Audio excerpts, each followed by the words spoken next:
Hey, how are you? I'm well, how are you? I'm fine. I don't know what, I think we've got a lot of folks out of town. We'll see what happens.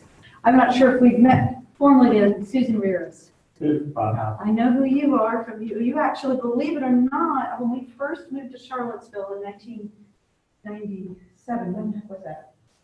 Yes. We moved into one of your houses. Oh. Loved it. And one more. It was almost done by the time we came along. Gotcha. And one more. Devon Pines. Uh-huh. I'm pausing because I was literally like I eight months remember. pregnant at the time, Oh, so it's okay. all a blur. What were we thinking? And how's that child doing now? It's funny you would ask because I love these sessions on it, and Michael's asked me to do it before, and I thought, well, this time I'm going to seem quite distracted because at this very moment he's getting his pilot's license this summer. So as of this morning, he's flying solo to Martinsburg, West Virginia. So part of my brain is a little bit, all right, watch for drones and watch for, he's 20. So, I mean, what is it? Yeah, He's 20, because he was born September of 97. So he'll be 21 this September. And my husband flies for American Airlines, and yet he never pushed it, never suggested it, but somewhere along the line, Matthew's in engineering at Tech, and he said, I like your job, Dad. You seem to have, time off. He's liking that. Yeah. Time on, time off. Right. So he surprised us, and he went out to Blue Ridge Aviation in Shenandoah, and but I just, this is nothing like when they were driving. I am just like, really? There's mountains out there. They're bigger than the alligators. He's like, he's got this. He's got it. So funny you would say, what's that kid doing now at the time? But that was a great house. It was on the end of Devon Pines. I don't know if I'm sure you've got so many who remember. Hi there. Loved the house. And we decided we would go to the farm, so we moved out to the country. And we were only there for a year, but not because we didn't love the house. I'm glad it served you well. You'll appreciate this. Guess what my son's doing right now and why I'm going to seem like I'm not quite here. My tree. Really? 50 points to Gryffindor. That's unbelievable. Huh? That's 50 points to Gryffindor. We're Harry Potter fans. I can't believe you said that. That's what he's doing. He's on a solo flight to Martinsburg, and I'm like, getting a nervous twitch. It's Is he wearing a tie? Solo flight too. This is Is he amazing. wearing a tie? No, he's not yet. And what's really cracks Is me that a up is he's- tradition? In the Navy. well, my husband's Navy. He's down. So he got up at 7 to do his flight planning. It's all over the kitchen. I'm just over there going, how big are the alligators? How much fuel? Can't you take your father with you? He actually said, Dad, I'm not he's studying for his written, so your son's doing this too? We are talking about small private planes. Yes, he's in Yeah. a Cessna, Yeah, that's what it'll be. very small, as far as I can tell. Yeah, what is it? They have to go Too 50 small. miles, right? I Could think you it tell is, that? yeah, outside your home 50 area. miles outside of the airport. He just did it the other So night, he was planning Yeah. a flight to Shenandoah and then Richmond. and Yeah. that's Oh, what my Richmond. son did at night. He did Are Richmond. you, Bob, do you have background in flying? And you tell me Oh, your isn't name, it? Michael. Michael, Susan. We have Yeah, he a does, yeah. Waco in the late 60s through about the 70s, and You had a what? Waco is a biplane from, this though is from Bealton, Virginia. That's my dad, who's 39. I realized, God, I was little, so. But you flew this? No, not that. That's Have you been- 1914 and, I've been to that Bealton To the- air show. yeah, to the thing, flag where they show. have the guy who stands on the wing and all. You can get a ride in those too. Well, They'll give you a ride in those. Yeah, I think and right that was- Indian sounds better than That's the all. era we had. I I grew up doing it, and then, but really, never having fooled with it about 40 years, the critical years to fool with it if you're going to, but I'm gonna do it anyway some more, but I gotta make some money. A lot of money. Funny how the things I'm laughing at the issues of trade plane now that are Huh? floating all around the house, and they're talking about all these things, and I'm like, I want 2 engines, and they look at me going, you are not gonna get 2 engines, let's just make that perfectly clear, it's gonna be a single engine. You know, And it's- then Tom's talking about a glider, I'm like, I at least want 1 engine, I That's want like, 1 engine. yeah. you know, Oh my God. instruments either, right? Did it glide? Oh, you got a couple of instruments. No, I meant on the one engine. Oh, well, the problem with twin engines It just There's gets a you lot to the of- scene of the crash a little bit later. but Well, I'm hearing there's, I mean, there's the maintenance alone goes so high. it's double That's why I don't have everything. clubs. Anyway, I'm just so you can tell, I'm thinking drones. Oh, That's a you know whole what new I'm saying. thing Sue, to he's gonna me. be fine. He's gonna have a wonderful time. He's but I just, know you're a mom. he is very meticulous like his dad, and detail You oriented, gotta, which is good. Yeah. You know, it's never just, we'll leave Don't be around such and nervous. such, it's, 8:02. Yeah. So, and weather is all, and he's flying one of those beautiful days, and, well, except for the storms coming later, he'll be done. but truly, the Why? drone thing has me, that's a whole new thing. I'm trying to figure out, oh, whatever. No, it's okay, You do Mom. your thing. I understand completely. Yes, well, let's just jump in. We'll see what happens. So if I don't make sense, you'll know why. So there we go. I had to laugh and tease Michael. You're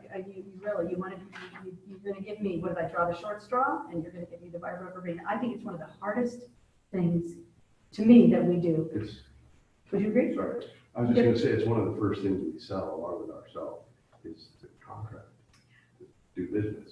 How we do And it's usually, so when I kind of do this big thing before getting into the details of what would you write there? I think that one of the things that's difficult about it is that we are frequently discussing it very early on in a relationship. If you have somebody that you built a bunch of houses for, already trust you, you're not gonna have any, it's there, your relationship's already there. But when you're meeting with someone who's new on the scene, new to town, who did come to you through a referral, even a trusted referral, but they're new to you, the relationship is young and new, and yet we're sitting down and starting to talk about, getting married, sort of, right? And why it's important. And I think that for some reason, I know this is probably personal, but we trip over it because in real estate, as opposed to so many other professions, why do we have trouble talking about why we get paid and how we get paid and why we should get paid? That doesn't, your doctor doesn't do that. Your home inspector, I'll do this for you, and here's what I need. Do we And I- negotiate with our surgeons? I can't remember the last time I did. So, in so many businesses, and I'm not sure why that's the case. I personally have never had any trouble paying a real estate agent and valuing what they do, but so often now we're tripping over other things that also do what we do and having trouble demonstrating that value. So I personally wanted to turn it around and say, well, if this is so hard, maybe I can do it a little differently, and it doesn't need to be so hard. So what I personally did, and I've covered this in another session, I think Bob, you were here for that one. I was very enamored of an agent that Michael brought in several years ago from Northern Virginia, who is, some veteran, solid business, lots of business, tends to work with buyers. And she had developed a consultation session that she did with new prospects that she came and talked to us about. And I decided, well, what the heck, I'll just copy that. That works. What I did not expect is what grew out of that is how much easier dealing with this became. I was saying to you that I had to laugh when Michael gave me this because I find this to be one of the hardest things we do. Oh, it is, but everybody's like, totally freaked out about it, and it's so easy. It's a contract. Thank you. Well, you've got That's that. 4 elements, that's it. Yeah, but I mean, you're in a new stage of the relationship, so that part makes it hard. So, what I have tried to do with new prospects, buying, is something similar that happens with prospects who are selling. Whereas we sit down with someone selling and we prepare a lengthy session, we do a lot of research, we find out about their objectives, their property, what they need to be able to do. I said, well, why aren't we doing the same kind of detail with someone buying? So I copied, it's not me, full credit to Kimberly King, so whatever her name is. That's your name. Yeah, whatever, she gets credit for this. Look at So my notes I- from last year. So I said, I'm going to create a session with new buyers. And some are surprised, but whenever possible, I haven't done, it's not 100% of the time, but the majority of the time, when I have someone new I'm working with, I will explain that the first thing we need to do is sit down, and it's gonna take time. It's gonna take an hour and a half to 2 hours. We're gonna meet here. We need to carve out time. Bring your kids, that's fine. I'll bring toys in if necessary. And we're gonna go through what it means to buy real estate. And even if you've done it before, because the contract's changing once or twice a year. There are new things happening all the time. I read it, I know what the changes are. There are all kinds of ways you can get tripped up, and I bring in my big green book. And my big green book is semi-scary, and it's supposed to be. Okay, so I'm not gonna go through the whole book with you, you'd all shoot me. But this book, basically, I go through the process. When you're thinking about buying property, where we begin, casting a wide net, narrowing that down. We're going to talk about general things you're looking for. We're going to talk about what it means to get financing and all the different loan products out there and why I'm going to give you several to talk to. We're going to talk about the 10-page, didn't used to be 10 pages, it's getting longer every year, the contract for the Commonwealth of Virginia. Where that is strong for the buyer, where it is weak for the buyer, where are the areas we need to know going in that you can get into trouble if you're not aware of. This, to me, is not a fill-in-the-blank exercise. It's a understand what default means if you're going to buy property. We go through it. We go through what it means to have a home inspection and why you want that done. We go through all the disclosures, including lead-based paint, if they have any notion that they want a lovely historic home that we all love, why we are going to try to do our best to get a home warranty, and so forth. This book ends up with the process from contract to closing, all the details that have to be managed, what it takes to actually acquire your property. By the end of it, we're talking about this. And by the end of it, if I've done it well, they're wanting to sign it. They're, wow. It's not just about finding my home on Zillow. Yeah, thank you. I love Zillow. I'm like, go for it. Are you kidding? You come to me with a short list and we don't have to look at 30 homes, we just have to look at 3. What's wrong with that? Right? I mean, go for it. By the way, you know about homes.com, HotPads, and Trillium. There's a new one tomorrow, and that's great. I want to leverage those tools. Go find your house. That's not what we do.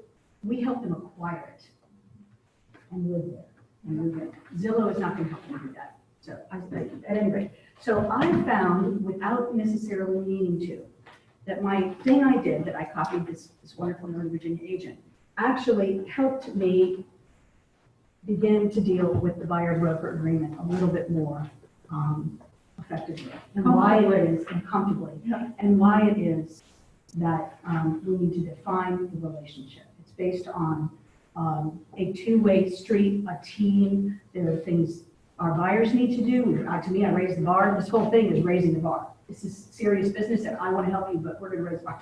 There are things you need to do. There are things I need to do, and if we do our job right, we're going to get you the home that you want. As we've had so many in a competing contract situation, that can be very stressful. I try to take the stress out of it. We can still get that house. This is how we may try to win that contract. So I had to laugh. Yona will appreciate this. I hope we're going to I'm pulling because I got my ADR in the last year, which I love. Actually, it's one of my favorite online real estate courses I've taken. Is anybody thinking about it? Yes. I'm highly recommend it. Accredited buyer representation. It is an absolutely phenomenal class. It really is really great. And I would have, now that I've been through it, I would recommend it even if you didn't get a designation out of it. Because it was that well done as an online class. I took copious notes. So then I went. Accredited buyer. Here, it's called ADR right here, so you can see. So then you can have access to all these resources, and in order to prepare for today, I went in and looked at some of those, and here's one of the things that came out all about working with buyers. This is actually written from as if a buyer might read this, okay, so not just you. And I love the first sentence. Everyone deserves to be paid for valuable services they render to others, and real estate professionals are no different. But as a prospective home buyer, you'll want to be sure to understand how compensation works. So I find that I'm trying to get better at, let's let's not, this is the elephant in the room. This is how we're paid. We're not paid hourly. We're paid through our agreements and relationships with our buyers, typically compensation paid by a seller who has, if they've listed in the MLS, they've agreed to offer compensation to the buyer brokerage.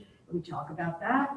To builders, because most builders are willing, you know, if you exhaust all resales, we've been housing for 2 months and they decide they want new construction, most builders, and you may, I'd love to hear your perspective on this, but when we arrive at a door and say, hey, you know, bruised and bloody from 3 months of looking at resales, they really want to build a new house, that's, you know, most builders will offer us a referral fee. It's not a commission, because if there's no real estate involved, we don't call it a commission. Only if we ask. Thank you. Ask. That is so important. You need to ask. Absolutely. Well, but, and have an open conversation. So I'm like, so now, I'm getting an attitude now. Because I'm like, you know, before it used to be very hard. I'm like, wait a minute, not with builders, I mean in general, working with people buying houses. So I thought this was a useful handout, so I brought a bunch of those. They actually have a wonderful, so, you know, this is on the ADR, but take advantage of it. They have a wonderful write-up on helping from a buyer perspective, and we don't have to read it now. They're explaining the agreement that we work with real estate agents. When you form that relationship, that business agreement to go out and work together to find property. So I thought this one was really useful as well. And that, we won't go through it, but you can read it later. It's, you know, understanding why it is you want a higher level of service. That's in there. Let's get a higher level of service. I like that. Why it benefits a buyer to have a formal agreement. You magically morph from customer to client. What does that mean? It means you're now in a business relationship, you're going to be a client. You will receive a higher level of service. You will avoid misunderstandings, how people are paid. You will have, to me, the strength of a team. So I thought this was one of the more useful. It's on the back of the buyer. Oh, did you not have it? Customer. Did you take that? Take that one. Yeah, I don't get on there enough, all the resources. So with all of that lead-in, here we go. Ta-da. Ta-da! Ta-da. And I love that you can fill in the blanks here, because I love hearing about how everybody else does this, Ta-da. right? There's as many ways to handle this stuff as there are people in the business, so chime in and interrupt me. You're doing a wonderful Do, I'm kidding, job. I'm loving it what everybody else Take brings. this thing out of it, that's what. Oh, exactly right, so, yes, The last legal version was the 117 or? that's what I found, it is, Okay. it was, yeah. That's It quite doesn't old for our change, group. but it doesn't change as often as the Virginia contract. Oh, yeah. But I'll tell you, I can tell you what's new unless you want to see if you can figure out what's new. As of 117, what was added? When we go through it. Something to do with, oh, go ahead. Let's see if you know it. That's your little shot over the bow, see if you find it. I'm finding it's jumping out on both the listing side and the buyer side. And it's really interesting. You are a naval. Yeah. Naval wife. Yes.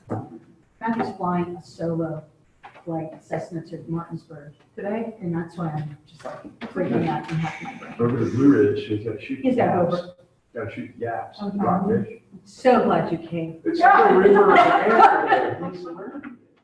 the Perfect morning. My daughter has her first lesson in Meriwether Lewis School this morning.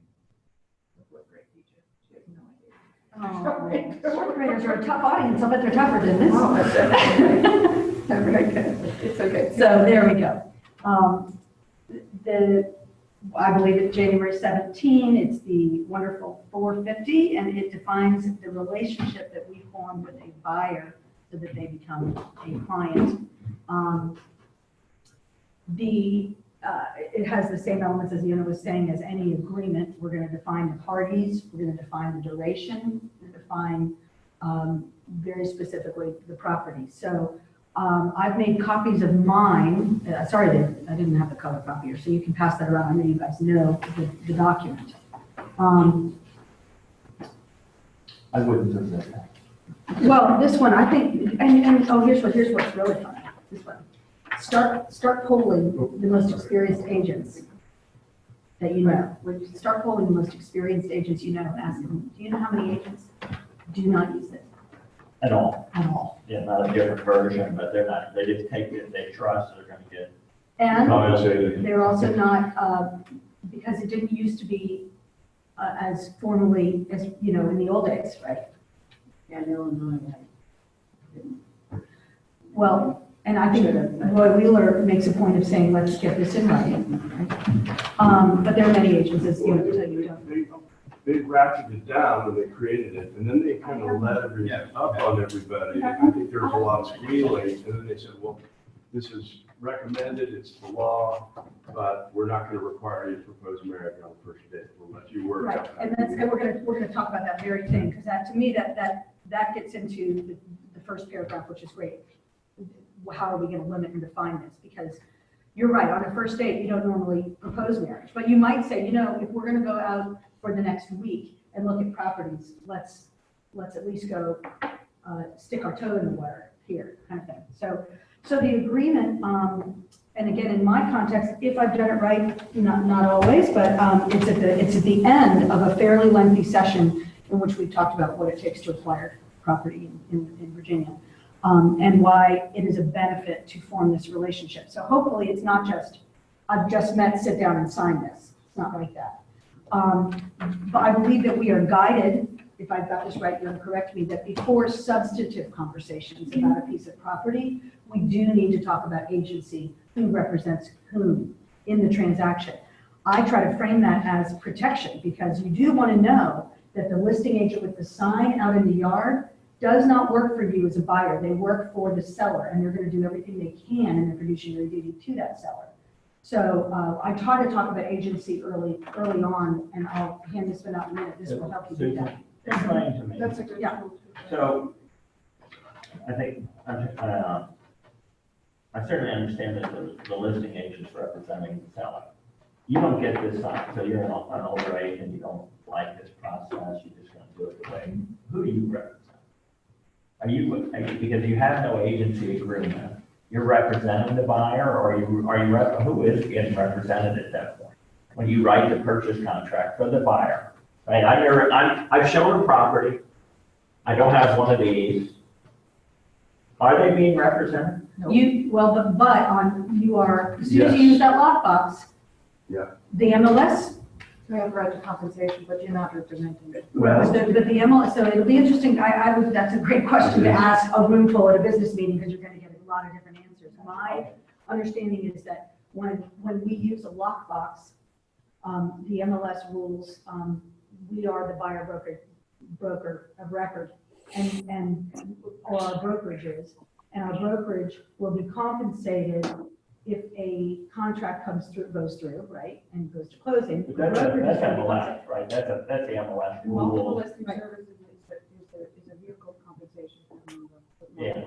So in all essence, but this is safeguarding the client. This is what you were saying. So this agreement is safeguarding the client has really nothing to do with the fact that if you don't have a written agreement in place, you may or may not be compensated. So the bottom line is it has to be in a written form, so it's enforceable. Yeah, but I also however, think that legally, action, yeah. and you're saying using lockbox gives documentation to. It's a right to compensation. And I believe that So actions. you're not represented, you're ever. This is the broker's right to get compensation with or without an agreement. But as soon as you write a purchase offer, You're supposed to have one of these and in Roy place. Wheeler's name goes on, and it's checked You're off. supposed to have this in place. But isn't Yes, there a but- simpler form that states agency and How we do business. but it's not an exclusive right to represent it, and you could lose out if they back out. So Yes, how but would as you soon as we go to, let me just try to as imagine? soon as we go to a if you purchase were to offer. Try to imagine if you were to go to court. How would you substantiate that you're representing? Well, the judge would say, Yeah, yes, because Miss- by then Miss, it's by then it's here, and I think this is what those older agents would say, nothing about age, I don't mean older, they're old. But because as soon as you've got a contract to purchase, and paragraph, 1 says, the listing company who is such and such represents seller, and the selling company does represent purchaser, and Roy Wheeler's filled in the blank. I believe that once you've gotten here, I'm not saying don't do this, don't get me wrong, but I believe that once Roy Wheeler as a brokerage is listed as the representative of the purchaser on the purchase contract, now you're safe. Don't get me wrong, I think that's what Well, I we're didn't talking mean to open about. up a can. No, no, this is a I good really question, good think can. when people stand in front of a customer and tell them they're a client, I'm trying to figure out what constitutes being a client and when that happens. So here's an Customer is a non-represented party. yeah, and that to me is who you really are. So you're holding an open house. Let's just say, I'm holding an open house. I've been fortunate. I got a customer walks in the door, they love the house. They're unrepresented, but they want to buy it. I'm not pulling this out, right? I'm pulling the contract out. They want to buy the home. I'm probably, and I'm not the listing agent. So Oh, I'm that just, was clear, so you weren't listing yes, it. I'm not the listing agent. As long as you tell them who you represent. At that point, well, I'm going to We're fill writing out the this contract. contract and I'm going to represent them. But I'm probably not going to this form at that point. They say they're going to buy this house. Now, I know you're looking at me saying you should do this, but I'm That's saying not- 99% of the people to- won't do that. You're supposed, now they have loosened the law quite a bit, because in 2012, we were trained, you're not supposed to go out unless you have something signed, first of all. So they loosened this up a little bit. Yeah, you were not allowed, you were not They walk supposed in to. an open house. But I'm just sitting there. I totally get your point. But what the thing is you're supposed to sign this if you have a substantive discussion about a piece of property. If you write in the contract, you have a substantive discussion about a piece of property. Now, You when think that that should happens, proceed regardless of. I When that don't happens is think up to that, but that's a good Bill Tucker question, but Isn't this great, though? This is what happens. We go, it's completely not clear, and this is just 6 of us trying to. Well, you said that. I Again, I just agree. carry it out. Let's say the people say, I don't know that I like you. I don't know if I want to sign it, but I do want to buy this house. Let me So- argue you sign it, you sign it We'll just do for this that for one particular day, house. one Just property. For one day, On for one property. our first day. And we're gonna come back to that, but I do think Don't get that it. legally, your actions, and this isn't true of just real estate, that your actions, your words actually apply, that if you, even if you don't have this, that if you have behaved in That's such a amazing. way and that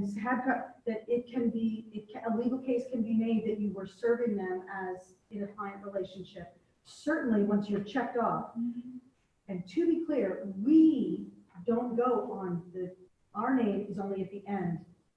It's the agency. As just, It's the the Roy Wheeler, that we commit brokerage on behalf, commit to agency on behalf of Roy Wheeler. That's what we do. And You're a broker, but you're working under the Roy Wheeler, but you certainly, as a broker, you could go, form your own business and do it differently. But the agreement, this one that we're talking about today, the agreement is between Roy Wheeler and that buyer. And there's a large team at Roy Wheeler. What they're getting out of that is not just me as an agent, it's what my team is backing me, right? But I think in that case, I think that most people would do exactly what you just said. They would just grab that. And it's Before not, a contract isn't illegal, a contract doesn't hinge on having one of these. You can have a contract go all the way to closing and not have. Yeah, lawyers don't want to even see it. This doesn't go with the contract paperwork to the attorney's office. This resides in the legal office. Exactly. So Thank when you. Michael reviews the contracts, he typically goes ahead and goes through the whole file, sees it, Right. does a FIFO agreement. And they also look for the admin disclosure, which I'm famous for. Oh, yeah. Or Mary, I'll come in like 5 at a time. I just got busy last night, and I went back to my last 5 things, and I actually got them to sign the admin disclosure, because I totally put it on. I now have it in my book, so I'm better. So the only thing I can say to them is, as a standard business, however you run your business, this is a business decision. I have to tell you, just to safeguard, not just myself and the broker, but to safeguard my client, I typically have, I look at this as a substantive discussion. I want to go ahead and help them find a home, but this is part of making sure they understand, like what you said, how they get compensated, how the contract is written, most importantly, that they have the right. That they have representation. the right to representation. What does this mean? And it doesn't make a difference if it's for one house, 10 houses, for 1 minute, 2 minutes, but you have talked about it. And you can define that really specifically, we're about to talk about that. The other thing that I think is kind of interesting, and I've had this resonate with people, so I'll throw it out there. That wasn't always the case. Some people might think, well, of course, that's how it should be. Oh, you think? Because it's actually new in the scope of the history of our country. This helps to explain a lot. We have a little brochure here from CAR, And this helps them a lot. You can hand this out to buyers so they can read even before you meet, if you send a package, right, explaining. But this is in the 80s that this changed. In the old days, the seller's agent, every agent represented the seller. And when you explain that to a buyer, Yeah, fine, yeah, and they sure. didn't, and buyers didn't know that, so they might walk through with their own agent. I love this house. I'd pay $20,000 more for this house. They are divulging important information to the other side, and they didn't know it. So isn't it great that Virginia Legal Counsel said, hey, buyers are bringing money into the equation. Their role in the transaction matters. It used to be the seller had the house. No, buyers are bringing the money. So this was a really big, wonderful transformation for the benefit of the buying client, right? That's how you're putting it. We're going to go through the document, but I don't want to forget, because you brought up something important, and that is that what happens when you're the listing agent and somebody's walking through. So let's make sure to come back to that in the context, because that's more complicated. So the document is fairly short. It's just 2 pages, the 450, exclusive right to represent the buyer agreement. And you also can limit it in a variety of ways that makes sense based on your relationship, where you are in your relationship. If it's very new, you've just met them, as we've been discussing. But it's basically, from the top, it's when you're sitting down and filling it out, that's certainly the current date. You're going to include the buyer's names. If there's 2 of them, include both of them.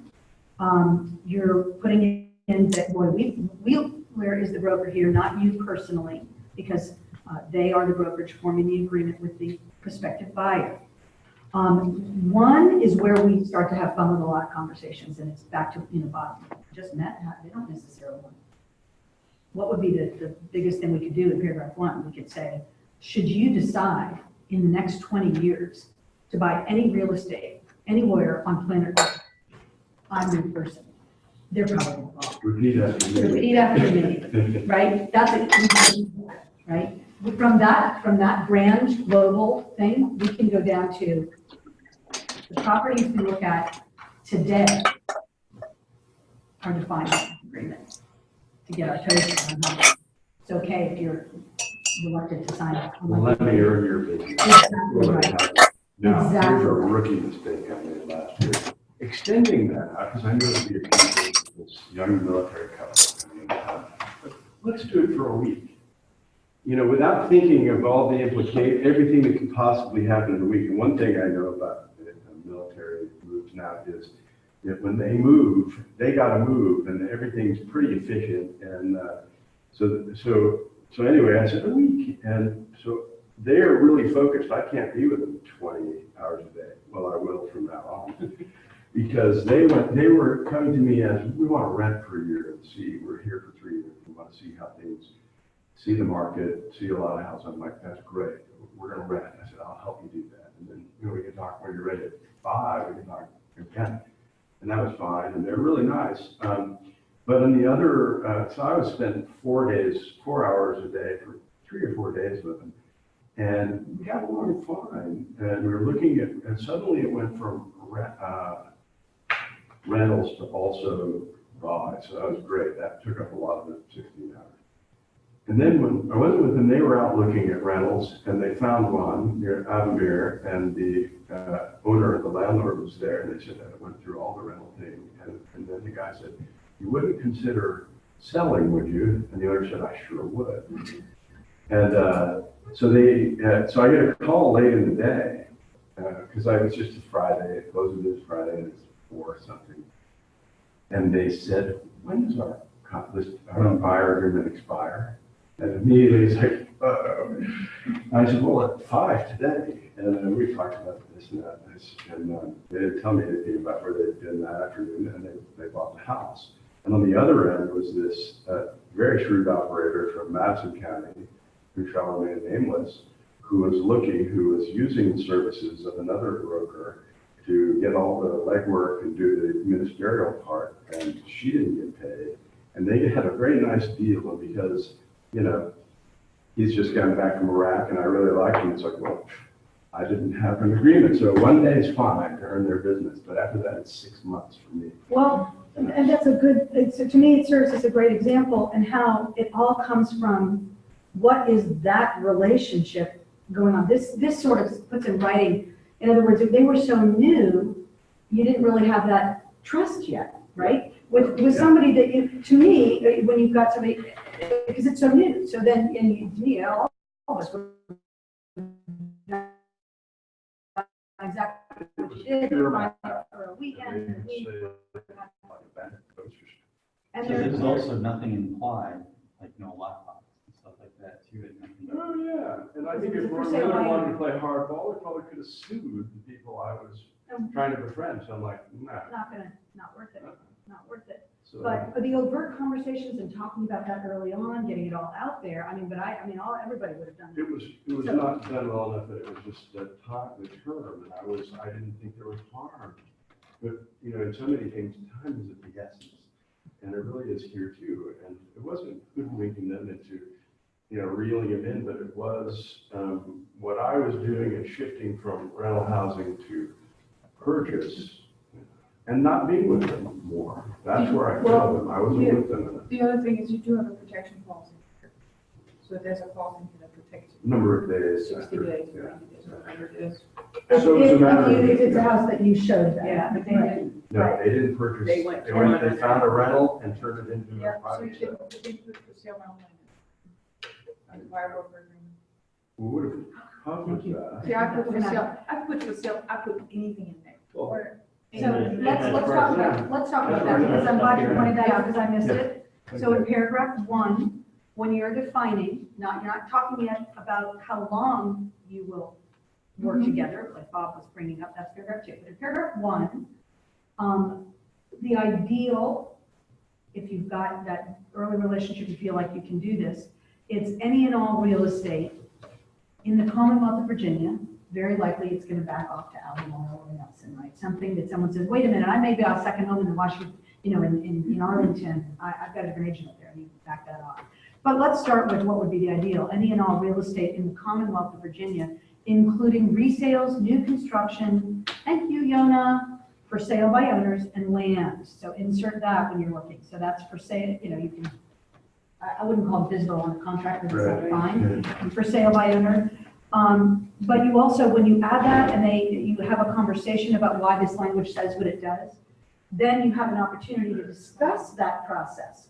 Well, what do you mean? Well, guess what? When we're looking at houses and you've found a short list on Zillow and you've had your first showing at the keyboard, because that's when first showings happen. Yes. And why those pictures are everything. And then we go out and we see properties and we drive by a sign. Let's talk about that house. What if it's perfect? What if it's exactly where they want and what they want? Well, let me call them. This is great. I can help you get that house. We talk about that. The majority of sellers are willing to cooperate because they're happy to have a buyer. Bring them an agent, bring them a buyer, and then guess what happens? You end up doing both sides of the work through the whole transaction. Talk about the work that's involved, why it is you still have a role to play, why it also can be a shell game. You may offer something, the seller may be pricing it here, you know, maybe we get it for this, you know, I've already earned those dollars, right? The first call is to that seller, are you cooperating? And then getting that agreement, as my rules tell you, and it's a different class, but an agreement, permission to show, signed by the seller that yes, they'll agree to pay you. But that explains, at least in that conversation, why FSBOs are in here and I've forgotten. So thank you, Yona. Now, what happens if you have somebody go, you know, we just are meeting. I can't possibly say everything. Maybe we define it. Maybe you're looking at Albemarle. Let's just define what you're actually looking for. And there's a greater comfort zone to start with a more narrow description of property. But you can always circle back. When that relationship strengthens, they see how hard you work for them, and a month into the process, they still haven't done that property, you can circle back. You know, let's broaden this, because this is, we're no longer, you've now discovered Alcohol Alley out in Nelson. Isn't it beautiful? And let's add Nelson County, right? We can come back, and it constantly can be a focus of your conversation. So you can narrow that as you need to. I personally have found the location to be the first place that people want to narrow. So wait a minute, I'm just looking here, okay. 2, the term is where you can make this very comfortable to sign if you've got something. What's the ideal? 6 months. I think it can take, well, before the crazy competitive market, it can take months to find the right property. As opposed to, there's 4 offers coming in, I like this house, we're gonna do it in the next 3 days. But I think 6 months is comfortable. That's how I know Yona when she explained it. Guess what though? You've got someone, this is the first time, I'm just not that comfortable going that long. No problem. Let's put a week in. You're going out, a lot of agents will say, let's go look today at properties and see how we do. If we're feeling like we could be a good team, you terminate it on midnight tonight. And what happens? You get the opportunity to work with somebody. They understand what it means to have a signed agreement. And then, if you're going to move forward, okay, let's talk about that agreement again and come back. But I think providing limitations in paragraphs 1 and 2 allow you to get through this process in an effective way. So you don't always get that 6 months and all over the Commonwealth of Virginia. I had a customer that just wanted that specific address. Work with just this house. Right, so they have the right to use anybody else for any other. Yeah, she was willing to give me 3 months of just that address. So any questions about how you can play with paragraphs 1 and 2 to be able to have this be a meaningful conversation with your new prospect? I have to tell you, I mean, it also depends on who you're dealing with. Yes. And how comfortable this person is, and if you meet this guy for family for the first time, they also meet you for the first time. So it's just a matter of how you establish a relationship. I do talk about this. Right, even if we don't get right to signing it, at least we're talking about it, a short pieces of property. And let me show you how this works, type of situation. So when we really come back and, kind of seriously look at other properties, again, you're comfortable with that form, and then we have no problem signing it. And I really say this to them. Perfect, I try to go ahead and try to. So you will show property without it signed. With that in my hand. But you've talked to them about it. In your Absolutely. mind, it's a goal and it's a process of It how absolutely Michael is. describes it, creating comfort and relationships and credibility. I think that is 3 C's. I can never remember the 3 C's, but one of them is credibility. Care, Bill, connect care. Confidence. He has a problem. Bill, A lot of speaking, a lot of stern speaking. credibility, show me care. I also have this at the listings that I have. When I have a listing and I have open houses to come back to your situation, it happens so many times. You have these that ready. I have them ready. And I explained to them, I said, look, in this particular situation, you must know that I'm representing the seller as a designated agent. So if you were to go ahead and proceed with purchasing this home, what I may have to do is I may have to ask you to work with an agent or colleague within the company or to refer you to somebody. But preliminarily, you can give them, material fact things, or you can give them information. And disclose immediately that you do Disclose work for this immediately, I seller. work I'm actually going to invent a mall cabinet for open houses. Say, I work for the seller. So Yeah. people know when they walk in the door and they don't tell me anything about your financials. Yeah, I don't want to My buy family. that. But, no, just kidding. Broker's duties, though, this is a great one, paragraph 3, because this allows you to talk about what we do and why it's important. The whole thing, by the way, and what you're hearing from Yona and hearing, this is not about jamming this down. If you're trying to jam it down somebody's throat, something's wrong. It's not working. It's an opportunity to discuss relationship and how it is that real estate agents are compensated, but we have to manipulate it and use it in a way that makes sense for the people we're working with. It morphs, in my mind, it just does. But broker's duties is a great, I like to say the brokers, if you'll notice, the broker's duties paragraph is twice as big, almost, as the buyer's duties. Yes, the buyer has duties in this relationship, and our objective is to acquire property for you that you love, right? That's our team mission. Right? But broker's duties are extensive. And you can read through the whole paragraph. I don't need to read for you, but one of the things I write up in the first half, brokers shall maintain the confidentiality of personal information, financial information, other matters, et cetera. That's really important. That allows you to talk about how a buyer is protected. When they wander into an open house and the listing agent does not divulge and disclose because they're kind of loosey-goosey about it, That buyer is not protected if they're talking about how much more they might like to pay for the house. They're protected when they have a client relationship with me, with Roy Wheeler. It also comes right out and says that the broker is here saying that I'll represent solely your interest. I will not represent anyone else's interests and shall repudiate any agency relationship unless, third line from the bottom, unless sent to in writing by the buyer. Meaning the buyer has an opportunity to say what they're okay with or not. This isn't smoke and mirrors. We're going to circle back to that, Mr. and Mrs. Buyer, when we talk about paragraph 6 and agency and what that means. Why would a buyer consent to letting you represent someone else? I will use it in those two connections here to make my little pitch. This is my personal choice, so I'm not telling you how to do your business. I don't do dual agency. Neither do I. And I will love getting to tell them that I don't. I don't do dual agency. I don't give that away without telling them. Meaning, this is why I don't do dual agency. I can't adequately represent your interests if I'm also representing the other side. It's inherently conflict. And so I'm not going to claim that some people can't do it well. That's how everybody did it in the old days. And I am no, this is just how I do business. Does Virginia allow it? Yes. Could you find another agent at an open house? I don't do it, but I like to tell them to make a little bit of it. And what's Roy Wheeler policy? It's No, discouraged. Discouraged. Well, it's discouraged. I would say Michael discourages dual agency. He's in the policy, but he discourages it. Okay. But if you're strong-willed and you want to, again, let's just take the open house. I'm a Your listing business. agent. It's your People business. say, listen, I don't care if you're not representing me, I want to find a house, I'm here, I don't want to go find an agent, I don't want to meet anybody else, fill out the form and I'll sign. But guess what? This is really good. Yes, you can do that, but you have to what you do have to do, you must disclose who represents whom. You absolutely, and Michael's fabulous, as is Yona, but I try not to bug her too much. Michael also, not that I bug Michael, but Michael will also walk you through what does it mean to write a contract for an unrepresented buyer. Meaning, okay, buyer, if you understand, I represent the seller and I don't do dual agency, but I'm telling you, there are people circling. They go, look, I can tell that person that just left is going to want to buy this house. I want to write this up now.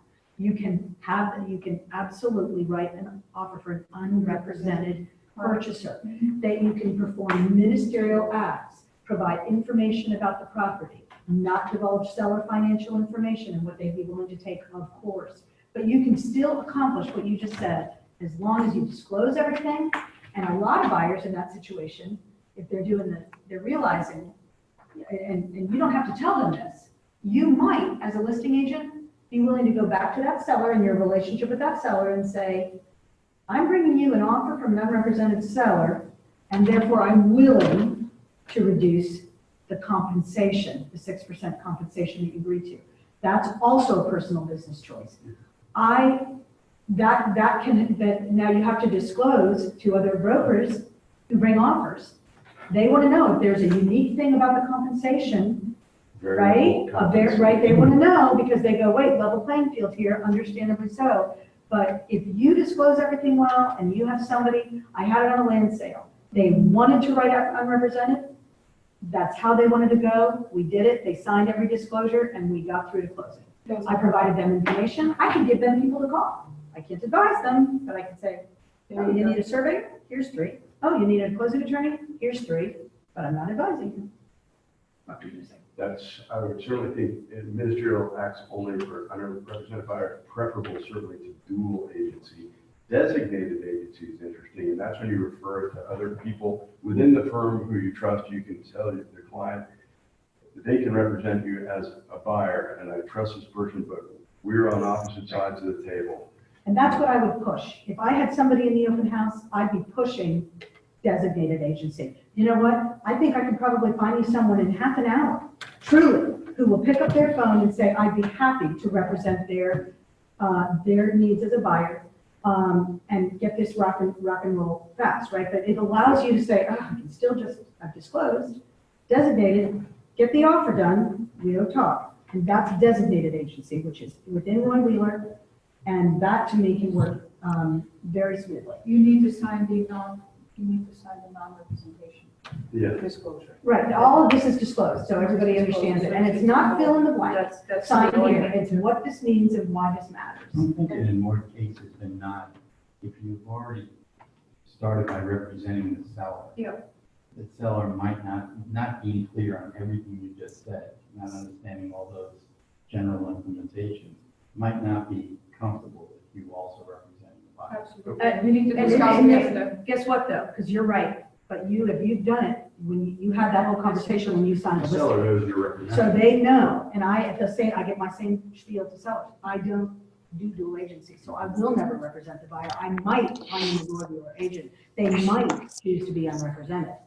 That can happen, but if you've had that conversation already, when you circle back after that open house, it's familiar to them. Oh, we talked about this. Right, we talked about So it, they take your recommendation for. for Bob to come in and represent. Yeah.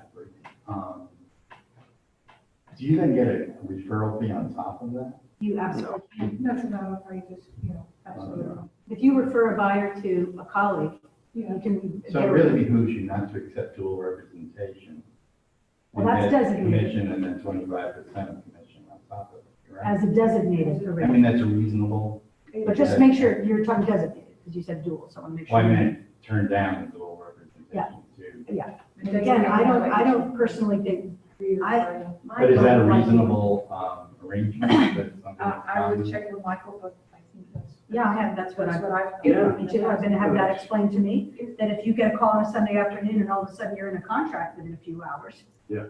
I would pay a referral fee in a nanosecond. It incentivizes it pretty well. And just as to rarity of dual agency, whether it's approved or not, Robert Ramsey in 40 years, he's a fairly conservative guy and ethical as the day is long. He said in 40 years, I've only represented one client in dual agency, and that's my childhood best friend. And I sweat every time because they're variables. I know I'm not going to do anything wrong and he's not, but they're just things that come up. It really is true, to me, that's, yeah, so, One thing, that if you do have dual agency, you've got to make it really clear that you get both parties' agreement. yeah, Yeah, disclose, sign. disclose. And theoretically, you are only then an honest broker, a referee. You Yeah, can't right. give each side recommendations that the other side doesn't know about. That's a huge But it's problem. all an opportunity, to me, every time any of this stuff comes up. If you find you need to trip over yourself with disclosures, it's an opportunity to say, I'm tripping over myself here because it's important you understand how important your interests are in the transaction, that they are represented and they are But protected. I'm thinking you represented the seller first. You can't do both without compromising on something. Yeah, and in this case, I'm talking right now, my brain. That was exactly the point that, you brought it out as far as the dual agency is concerned, because you're really walking a very neutral zone. You cannot do anything to the detriment of either party. So that's when the broker then is becoming the designated agent. So he can go in and keep everybody out of the trenches. And- That's what this Michael. And by the way, I'm going to hand this out because I think whether you're talking the listing Yeah. agreement opportunity, or if you're talking to a buyer, have this with it. This is a great explanation to consumers. It's who represents whom in the transaction. It's what I use. It allows me to say, and it allows me to again make that pitch on the third block. I don't personally do it because I don't think it can be done well. This does not mean, by the way, this does not describe unrepresentation, but you can.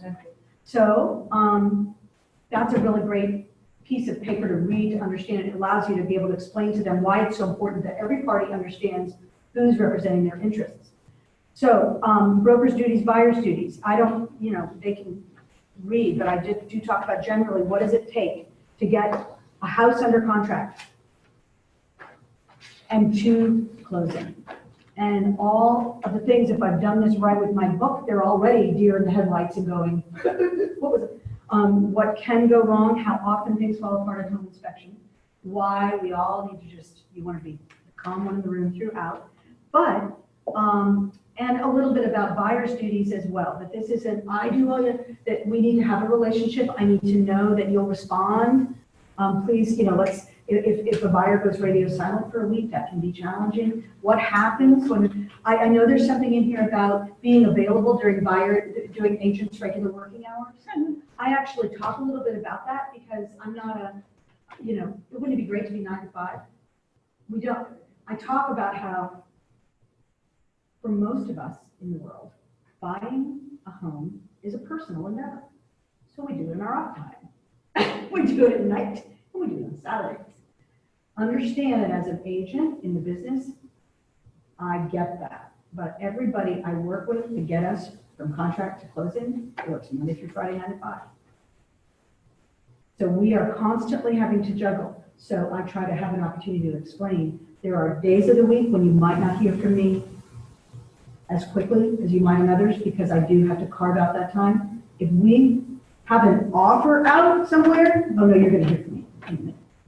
But if we're looking at properties together, you have a general question about something, might not happen immediately, but absolutely text, call, or email, and I'll do my darndest, right? So I'm not one of these, I close down at 5:30, sorry, but at least have a conversation about it. I think that it's one of the hardest things about what we do, by the way, that we have to work 9 to 5. My Friday afternoons, it took Tom noticing, why are you always so stressed on Friday afternoons? All the businesses that I have to call that I forgot, they close at 5, and I had to get a whole bunch of things going for next weekend. But I do explain to them that. I'm Hey, not- Susan, this is Keith. Can I chime in? Let me know. I work from 8 to 9 o'clock, but don't call me after 9:30. Yeah. I mean, at You least can tell them. text or email, but it might be the next It might morning. be the next morning before I can do it. You don't want to talk to me after that. I'm sleeping. You know, seriously. Hi, Susan, this is Keith. Can I chime in? When I think it was Michael said, when you get that email at 7:30 on Saturday evening, and just because you happen to be hanging out and no big plans, and don't respond right away. Because unless again, you've got an offer out, that's a totally different situation if you're trying to get somebody under contract. But that says you're available to them 24/7, and you really want to have that. So I think those paragraphs are an opportunity to talk about how this relationship will work. Compensation is a biggie, and and I'm going to try to wrap this up so we're on time. That's where you get to talk about how realtors are paid. Back to that, getting paid for the services that you render. And I personally check off the compensation offered by the listing firm, the second box, buy, seller, buyer, on property acquired. There are agents who I suppose are, so fantastic. People are lining up for their services and they can charge more. I don't know. I personally am not there. Charge more than the seller. They literally will, and to work with me, you're going to pay a $500 retainer. It's not fun. In addition to it. I got you. Right. Well, we I don't mean, hear you. the person who gave me this idea, she does was that. the one, yeah. And I'm So she going, helps more power to control her you. schedule. Go for it. And she doesn't give it back. Maybe we'll all get to the point, maybe we all get to the point where people are in line and we're like, you're so lucky to get my green book stuff. I take mine. Whatever. So that's how that. Hello, can you guys hear me? Where though, in the second paragraph, because we talked a little, Bob, this might have helped Bob, had he shown them that house, right? That because our agreement, we may see properties right before our agreement expires, that should you end up making an offer at that property, and I was the agent that showed it, I'm protected for some amount of time after our agreement expires. So that blank, I go for 60 or 90 days. 90 is a little long. It's hard to do it back. Okay, you don't know if it's 90, but she's probably one of these agents that has people in line. So But if they mark it, it's exact. So now, if you didn't show them the property, right? Or even construction, I come from, I don't have any experience with this side of the world, so I don't pretend to, but I have some experience in Yes. real estate. And I started in 77 with the license, and I worked with a guy who was a retired general. And I will tell you, he taught me, I couldn't learn from him at that age, I was too smart. I had to grow old and dumb. Sounds like what a Mark before I Twain's figured it out. But he would, and this was well before any buyer broker. Yep, that's right. He basically would spend 2 hours with customers. That's exactly right. And if you didn't want to spend 2 hours, Customer use. he wasn't interested, because he valued his time. And if he didn't know what your school district goals were, or how many kids, or what your financials, then he wasn't gonna waste his time on it. Because he valued his time, most importantly. And so I hear $500, and I think this is again, my experience with realtors is they don't value their time enough. And So they come at it as, gosh, I'm gonna get all this money and what am I worth this for? And I'm just brand new. And I'm like, wow, you're gonna show 2,800 homes before you sell one. And you gotta get paid for all those times you did get paid. And so don't focus on today's commission. And as a seller, I gladly pay people who brought me buyers. And so I guess my point is you gotta value it. And I don't know if it's presumptuous, but I fill this out. I mean, I would, even before if I'm bringing my clients to the open house, I'm having 90 days and I'm just telling people it's 90 days. And that's what I do. And if you say, well, I'm only gonna do it for a week, here's somebody else's, here's the phone book, go find somebody else. I'm not gonna waste my time chasing you because I don't have any clients. I'm gonna find real clients. Play like you got the money in your pocket. Thank you. Well, I really do, Right? as Yeah, a that's home-time exactly- seller, I would encourage, and I know you guys with experience have that, but for the people who start and value yourself, first and foremost, Very you have a good. lot to have. Thank you. I can hear, I'm gonna hear the general in your head now, because that's my green book section that allows me to qualify. Are they serious? Do they really want to buy a house? And maybe that's And are it. they It's, gonna you know, work if with you're, me? if you're not willing to sit down for a couple hours, you haven't. I think that's for $500. I mean, that woman probably makes plenty of dough. Oh, she But that does. $500 is kind of a bath, That's listen, it. yeah, it's. Are you serious? More about making that? a point. It is. And she you're was not hilarious. serious about working with me. I've got other people and other things to do. I've got other things in my life. Very good, love it. And I'd rather work with someone who tells me that as opposed to somebody who's like really, do everything for free. But I think you need to, and you need to have the confidence to say that. You need to be able to say that, okay, let's just sit down and let me just explain to you the value that I can bring to our relationship and how can I help you find your home? Or how I'm gonna help you sell your home, or how can I bring you buyer, but that takes confidence too. Yeah. So you need to really be going through this. You need to know this for Inside and out, inside and out. I know a lot about real estate. I don't have that book. Oh, well, I'm telling you, I'll through it. It's got my chicken skull. You can definitely look through my book and you can make it better. That's the deal. Contribute something to it, Bart, right? We're gonna whip through it, but paragraph 6 and 7 are about the same thing. It's disclosure and agency. We've already talked about it. I personally read through 7 so I can explain it, but I don't do that as a business, so I never have to, it doesn't ever apply with me. But the 8, I wanted to make sure that 8 you knew is what showed up in January. Paragraph 8, recordings. Everything's all about recordings these days. It's in the listing agreement. It's in buyers need to know. We need seller permission to photograph the property, video or still shot. We must have seller permission. We do.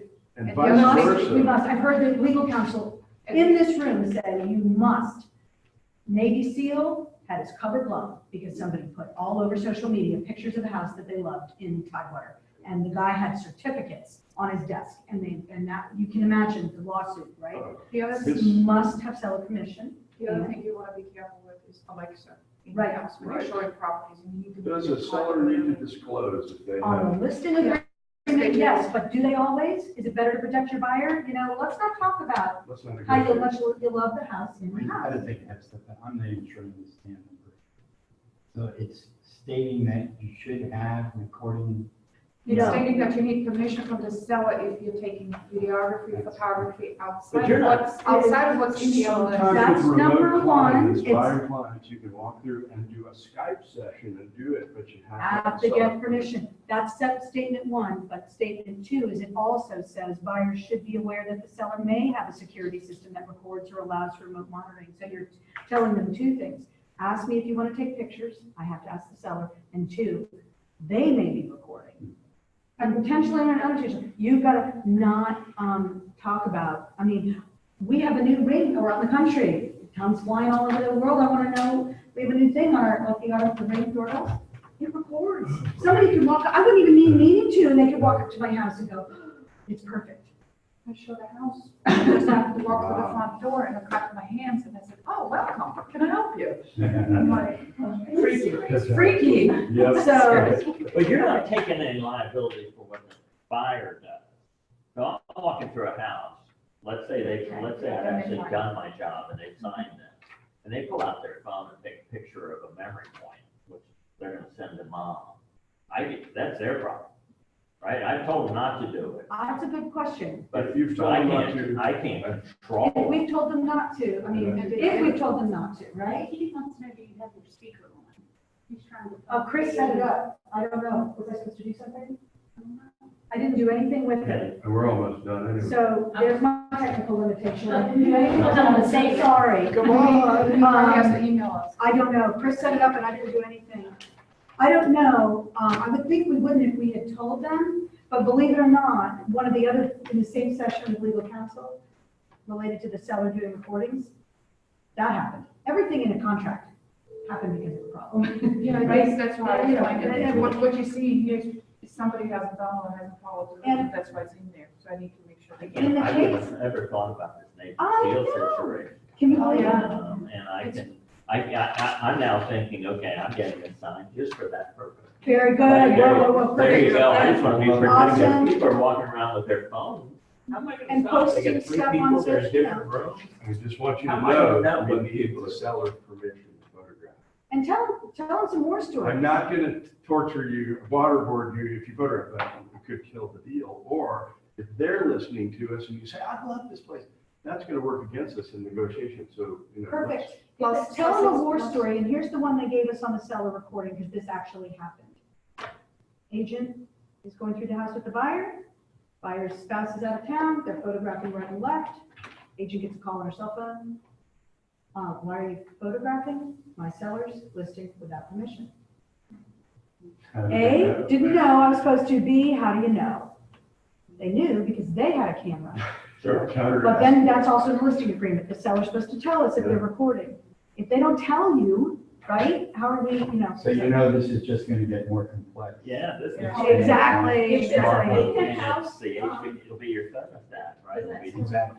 Absolutely. I noticed their blood pressure went up. They Yeah. went up, they understand why. Oh my gosh, that's so crazy. That's Yeah, yeah. I mean, this stuff will go on, I mean, it'll get out of control. Well, and the other thing is also try to, what I will always try to tell us is, so imagine you walking through your own home and you have somebody coming into your home, taking pictures of your home without you knowing about it, how would that make you feel? Especially when it comes to personal belongings, jewelry, prescriptions, pictures, anything, how would you feel? It shows up all. Yeah, but an issue here is, it's called the Internet of Things, they sell the computer chips. And you can't buy it, your refrigerator has Pandora in there, and it's a camera. You can There's a lot of just go into your refrigerator and say, frost my chicken before we home. And that's gonna be in your golf bags. And the cameras are high resolution, small CCD chips made by someone there. They used to be $20 each, they're now $3 each. at high The horse is resolution. out of the barn, is that what you're telling us? Well, matter of fact, I involved with horses and it's a big thing, but in each stall, right? Especially So Bruce the Manor. metaphor really applies. Yeah, the horse is down or having trouble, so it's just everywhere. So you can be fine in the house and walk into the barn and be recorded by every step, walking past every So stall. when you say Alexis or Google, and again, you're not walking in and disconnecting it. No. You're just telling your buyer, Making sure they know. you could be recorded, you can say anything, but keep your comments until we get back out of the car and we can talk privately. And That's what you're suggesting. It's pretty. And what a At great the same- demonstration of how you're thinking of their interests and taking care of their interests as your client, because you know. I think Also, that we're, also applies to, sorry, to Go ahead. interrupt you, that also applies to, it undoubtedly will happen that you have a client, you're running around, you show the 10 houses, on house number 10, that client needs to go to the bathroom. Swear to God, what happened to me? Can I use the bathroom to sell stuff? And I said, no, and personally, I would say no, because you need to be recorded. Do you want to sell, you know, that you use this bathroom? There's a baby monitor in there, you know? oh, baby monitors are, you know, you can hear them next to you down the street. Now, this is what I sent you this.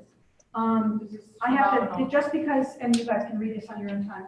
Thank you, Mom. This was really fun. This Thank is you. I always amazing. get like so much more. reason.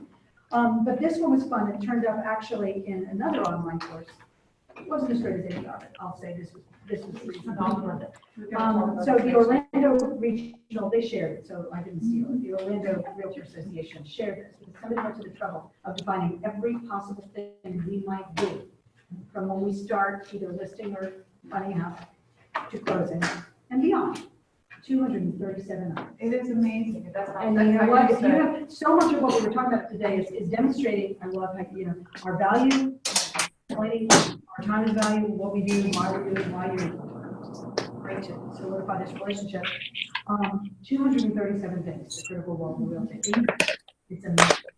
So I just made a couple. Does anybody want one? I'm gonna go get this. I'm afraid of what I'm seeing, and I don't want to be a realtor. Absolutely. Oh, I see, so Because you can work really some hard. enterprising lawyer could look at this and say, I don't think it's 237, you can be sued for 235 if you really figure it out. So my wife, I love my wife dearly. She in technology and I'm always her best friend. So she didn't have Google. And timer for the. Oh, you mean the hardware Google, day. Oh, yeah. yeah, the Google. Play music, whatever.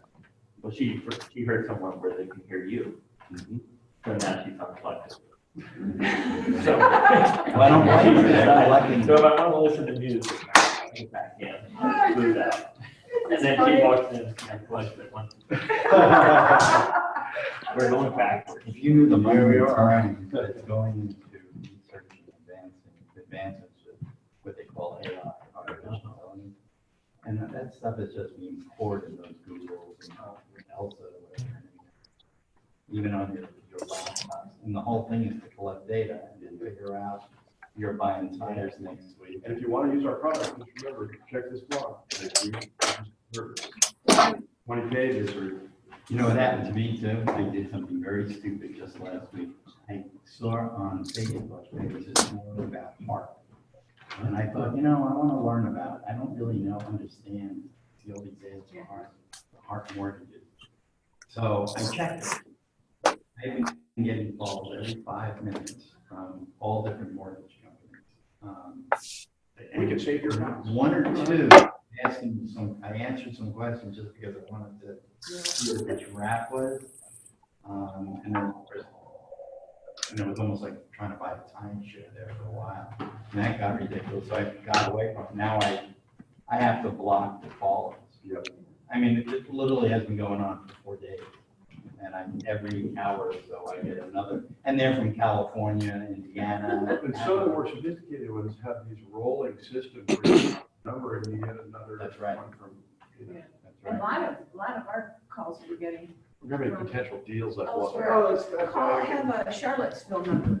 They're not in That's Charlottesville, right. but they get a Charlottesville That's number, right. so you think you're Talking getting, to a yeah, local. talking to a local person. Well, we already know robocalling is like out of control, right? Yeah. They keep it. The do not call us was a great idea initially, but it's follow through. And they can call your cell phone now. Yep. It's not the case. Yeah. It's crazy. So I agree with your wife. Unplug the damn thing. Go play music on the start of the ultimate bill. Button. Yeah.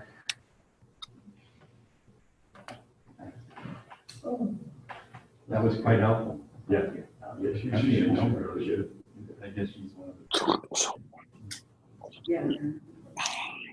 Yeah. Thank you. I was Why didn't thinking, they more? you know, it might be a good effort to try to Thank emulate. you. Like, let's all figure out. I can tell you, I've not ever done what you guys are doing, so, or it's been 100 years. But I think having all of the forms and walking people We're through gonna get that. that's the buying process, the Yeah. letters, It doesn't help. the inspection, I think that's terrific, because it does demonstrate, this is not, I don't just fill a form out and then go away and call periodically for my, oversized check. I got, there's work, there's counseling, there's experience, there's And a negotiation. lot can happen. You know, there can be a surprising title Sure. issue, and what, oh, yeah, did I not give this one? Yeah. So, yeah, I mean, so many things. And everybody has a war story. I love that when you get everybody, all the things that can happen are just amazing. It's amazing. We could write books So- about Just locks and Human keys nature. and Yeah. doors and trying to get in and stories and what can go wrong and how to work in surveys and why. Thank you. Have a good open, why to get a survey. That one, we never.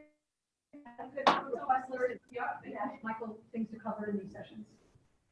That one, we always sort of, I remember when we first did the contract, it sort of glossed over, oh, well, the survey, the attorney will ask them, you know, or closing agent if they want to survey, and we got, oh my gosh, I'm starting to sound like Joe Biden, get a survey. Get a But the survey. lenders require a survey. They don't require a survey, and a lot of people are surprised by the question if their agent hasn't talked to them about it. If there's The nothing new ordinance recent, does not require a survey.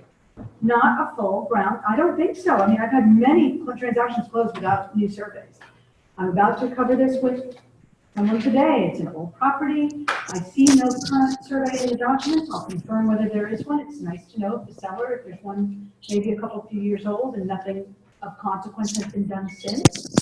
But you're buying one of the most sizable assets you will ever buy. Don't we want to know what that real property is now? Where are the corners? Where are the lines? I'm amazed how many How do you remember all buyers. this stuff? Not like I You do. got your little checklist right here. Yeah, 200 Well, items, sure. I just looked And, at it. and by the way, if you guys are looking for a surveyor, if you got, last spring I was You got on a a good one? survey roll, and I had like 4 in a row, and he's like, oh my gosh, which property? Bob Coleman, Residential Survey Services. Fine work, very responsive, and reasonable. He's not, Wow. when you're doing a Yeah, big farm, I would call one of the big, you can end up many thousands of dollars on a survey with a big piece of property. And I mean, this is where you're gonna be able to tell us a lot, with your business, but, he is great. He's great. Bob Coleman, Residential Survey, it's worth it. Bob Coleman. He's very reasonable. Consulting on some development work. Hope to do more of that. Not sure I really want to get back in the building. We'll see where the world goes. What the market needs. The problem with all our businesses in real estate is the barrier to entry is not that high. So that a lot of people can be realtors. And that's the current buzz. Lots of people want to be realtors. But you got to look at where are the unmet needs? And as a home builder, right, that's clearly, we got to figure out, okay, what can I do that the other 12 schmoes aren't already doing? Otherwise, you're not going to make any more money. And then there's, now, I think there are needs in the market, but they're small, and I'm not sure this is what I'm focused on doing. Do you ever get into some of this big townhouse stuff or I have. assisted living buildings, things like I that? built out, He's- I developed Avamore, which is Wow. apartments, and I did Bailey House, which is next door. Wonderful. And so I've done it, but I will say that's not an area, that's more healthcare, assisted living, that's more healthcare than real estate. Hey, does anybody know what's going on that, in Ryle Road, right across from Dunmore Forest? That property was sold, so I saw you put it under contract, I don't know, I guess it'll be some mixed use, it'll have apartments, retail. I'd heard it was Stony Point Design Build, but that's not, I don't think that's right. I don't know, I know, I'm trying to think that the agent's coming. Oh, that big, yeah, it's for sale, but it doesn't look like. this for sale sign is down, I understand it is in contract. Yeah. Somebody told me section 8, and I'm thinking, well, it's That one, it's a property. Yeah. I originally thought the county was gonna buy it. I mean, really, well, I thought it'd be a great place for it, it's in the county, for the court system. oh, wow. I thought somebody would get a hold of them and they're gonna move. Now, I've heard they wanna move further up 29, but I thought if you just wanna move your courthouse, Right outside the city limits, that would be it. yeah, and you wanna put it in the county, I thought then lawyers would walk. It's an incredible view, I mean, it's beautiful piece of property. Well, it's an interesting approach to think about where are the holes, what, as opposed to reinvent the wheel and do with a lot, where are the holes, what's missing? Yeah, and it's hard to, when people have said, well, Bob, what are you gonna do with real estate? And I'm a little bit, and I mean it seriously, the market will tell you. The market's gonna tell me where, because I've got lots of experience, but I have lots of flaws and weaknesses. So, what I think I can do to help people may not be what they think I can do. And I think I gotta hear some feedback, and that'll, do I do more commercial than residential, that kind of discussion. I probably don't have a clear answer to that. Well, I do think this concept of who moved my cheese is more relevant now than ever before. The thing seems to change Yeah, Uh, and market will speak to Almost you. yearly, right? Well, and I've got a hole, but I don't think anybody's gonna fill it. It's to rezone Crozet. Oh Yeah, my I gosh, don't the get that. suggested master plan, the master plan, for all that went into that, it's like a grand suggestion. Yeah. It is, you can't, I can't remember if I feel like we maybe even, I called every single builder developer I could think of. I had about 10 acres right in the heart of the yellow zone, 2,000 feet from downtown Crozet and 3,000 feet from Old Shore Village Center. On the master plan, in the yellow zone, should be R4, R5, something like Hayden Place. Nobody touch it, because nobody wants to deal with anything other than half-acre expensive lots in Crozet because of all of the hassles. You with me? Yeah, you don't see hardly any rezoning now Any. because And I mean project by project, I'm saying the whole no, thing, I'm saying- project by project, nobody's I'm even saying- touching it. yeah, it used to be, I mean, just on a high level, it used to be, you'd go to the comp plan and see what the color was, and the county had not felt an obligation to support that change. If you were zoned rural, but you were designated R4, Growth. you could, there was a pathway to get there. Then it became, we're gonna charge these quote unquote suggested impact fees, which again are not allowed in Virginia, but they have these fees and basically, yeah, which is voluntary, proper. You're offering to pay $20,000 even. And so those numbers were too expensive, so nobody wanted to do that. And so everything stopped on the rezoning side. Then they got away from the proper amount. They said, okay, these are too expensive, but we don't know what we like. So now you're talking about, I'm gonna spend thousands of dollars to present this plan, which is almost fully developed conceptually, And take a lot of time. and take money and time. It's a 2-year process. I mean, when I would advise investors, it's a 2-year process to get your zone. But now you're basically telling them, and I have no idea what we're gonna do. We'll spend 2 years in it, and we may end up getting nothing done. Because at the other end of it, you can't really predict your costs. Yeah, And how do you but you don't possibly do know- business if you can't predict your You costs? don't know what, Well, we and- almost see no rezonings in the marketplace today. Well, and I think Kyle Redinger with Sparrow Hill, Adelaide now called Sparrow Hill out on 250 across from your Sear. You ever get out there? You guys do? I haven't.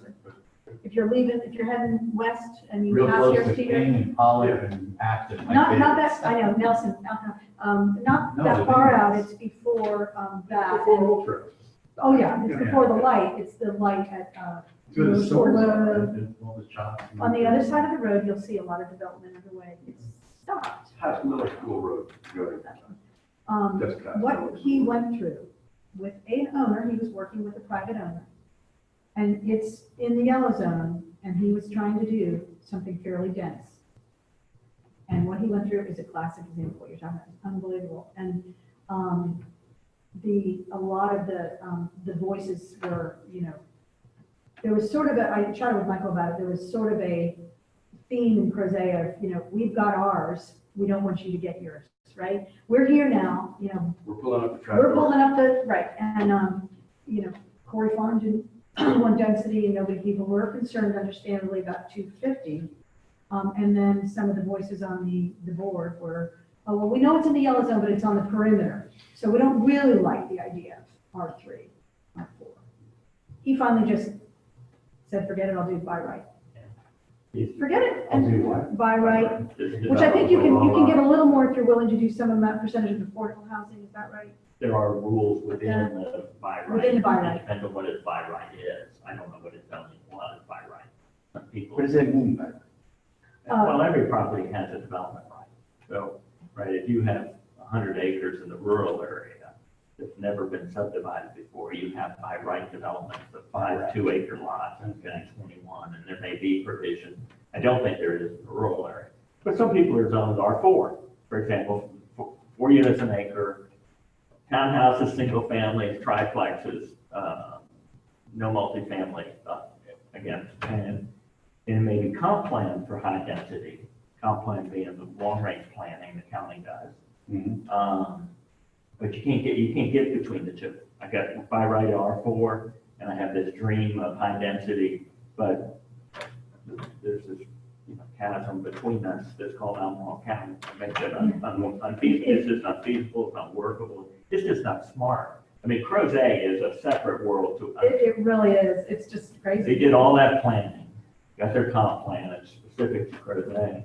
And then somewhere along the line, they counted up all the development rights and went, oh my God, we could be 90,000, I forget what the number they used And to it throw scared out. everybody. And it scared everybody. They threw all the politicians out. Wyatt got thrown out. He was part of the planning process. Brought in new politicians who were Excuse me, so they, 90,000 more. Units. people. Yeah, Oh. yeah, Oh, yeah, more yeah, more units. units, yeah, time, even units. And the but school pressure and everything else, and again, Whole Trail Road didn't get widened to everybody's satisfaction. That wasn't wide enough, so everybody's unhappy.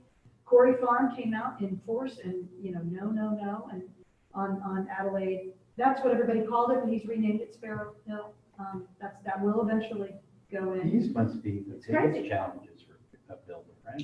And it developed, yeah. Dealing with all the permits that. well, if you're a builder, some builders, you just buy lots, so it's there and you build it, right? It's very simple. Elmore County Building Inspection is a great department, well-run, fair, even-handed. And so if you're just a home builder, you're fine. If you're a developer, buy right stuff, that's not awful. I mean, it could be a 12-month process to get your plans ready to break ground.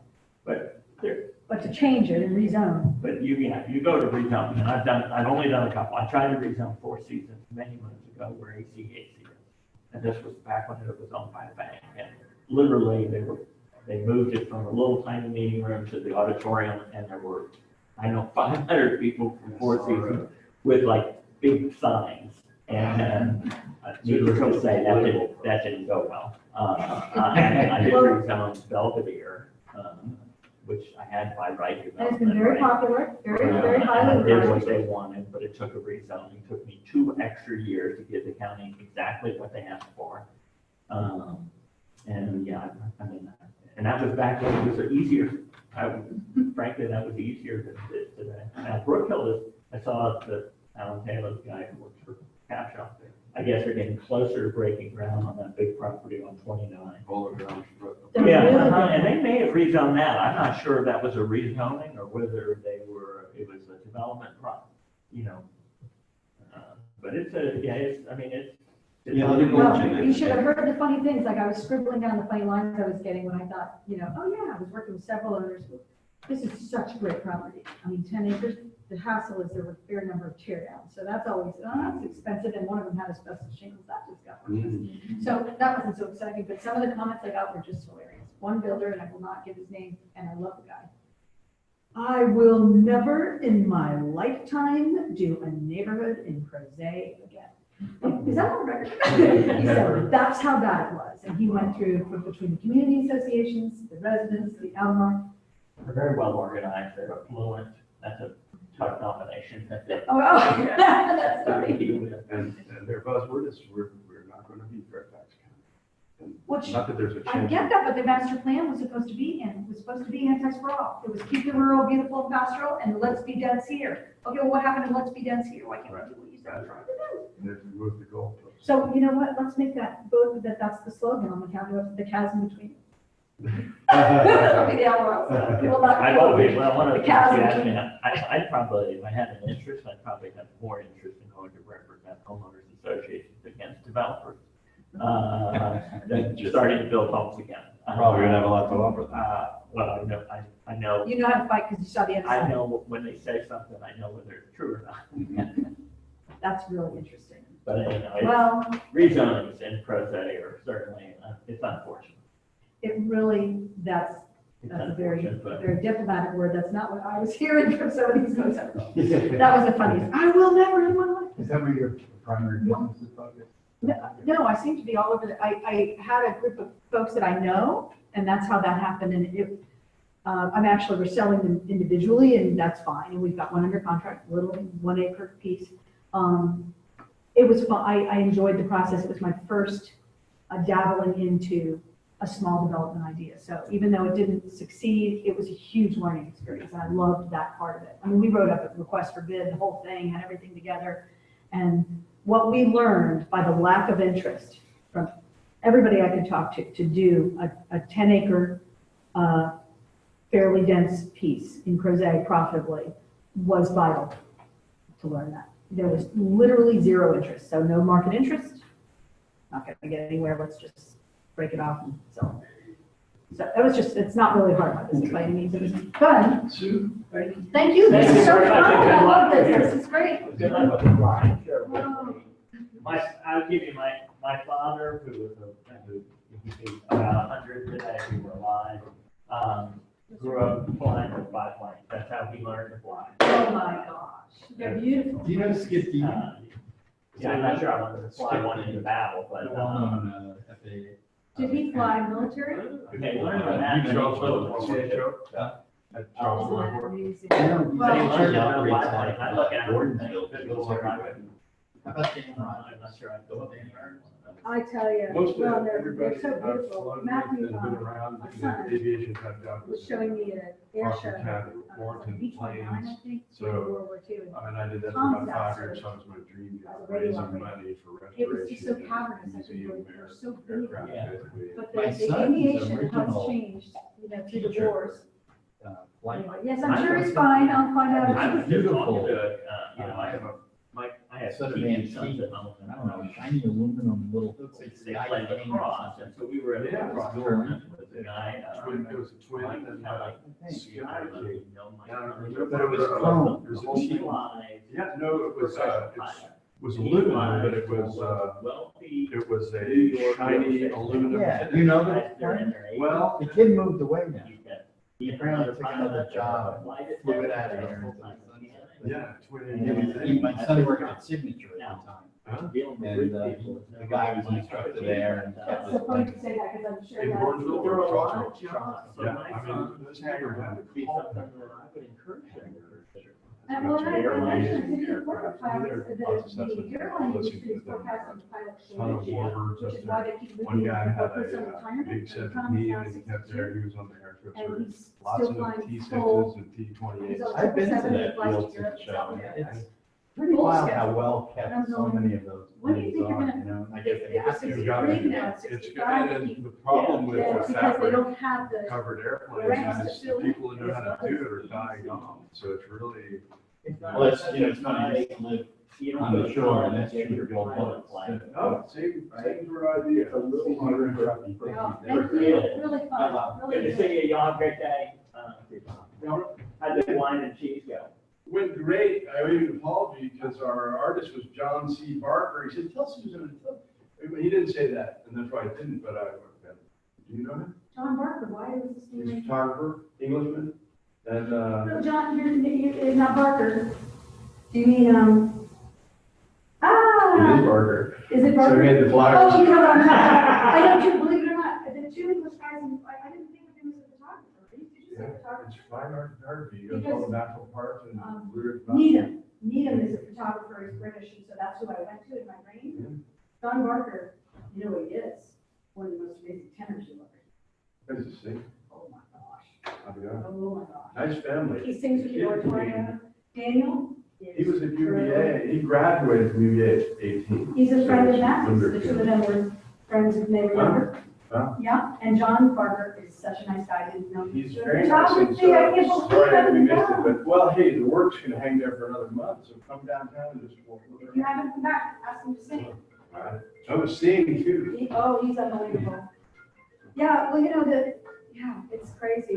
I mean, if you go to Tech and get a degree in flying, right? Which seemingly is something that would make sense, if you could then have a multidisciplinary, you could have some engineering and some aeronautical, and, right? You could come out with a career. But, it's interesting, because if you come out, it doesn't really further you. By the time you get on with the carrier, your date of hire is everything. That gets you your seniority number, and that's what chases you right up until the end. Uh-huh. So even if you had that degree, and you had 5 times the flight time as that other person, you're right here. I mean, Yeah, I Matthew's don't a- know. How long would it take to get a pilot's license? Well, so Matthew is a tech, actually, he's getting his engineering degree, which he is going to complete in mechanical engineering. He just wants a lot of stuff in his pocket, he doesn't know what he's like. And a big watch. He started to notice, he's like, Cuba, I'm not working inside the Cuba, but big outdoors. Big outdoors. He's like, I just can't do that. And I kind of like how much time you get off, Dad. I'm going, no, not lately. anyway, so he's able to complete his pilot's license this summer, right? But that's visual flight rules. Next summer, he will get his IFR, instrument flight. Yeah. But then it's a whole nother thing to get commercial rating. So there's many things, and you're not gonna get hired by a carrier, and you start with the smaller ones, the regionals, until you have commercial and a certain number of hours. Yeah. Right, and so coming out of the Navy, because it used to be, of all pilots, 80% were military, now it's inverted. Oh, is it really? And, Tom is all Navy, so he's like, and he's very careful and diplomatic, but he said, there's no question there's a difference. I know when I got by military on my right seat, and sometimes he just wants to look up and go, you are just entirely too comfortable over there. That's what he'll say. You're too comfortable. Yeah, and don't touch anything. You're too comfortable. And he's like, you've got to think, when we take off, think engine failure, right? And you're looking too comfortable over there, like, we like gray in the left seat, we like gray hair in the left seat. Well, great, sounds like it's done.